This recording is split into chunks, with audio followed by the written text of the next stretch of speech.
Hei, olen endiselt Kairi. Jah, ennast välja lülitada kõlab väga lihtsasti öelduna, eriti siis, kui sul ei ole ka eriti väljapääsu kohustuste eest. Kui sa tahad säilitada oma produktiivsust, siis lülita aeg-ajalt välja enda rakenduste teated või üldse telefoni teated.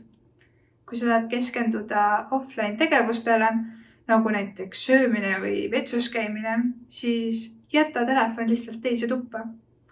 Leia aega õues liikumisele. See on eriti oluline praegu, kui me üldse õue ei pea minema. Ajuteadlane Jaan Aru on öelnud, et ära mitte kunagi võta nutiseadet voodisse, sest see vähendab meie unetunde.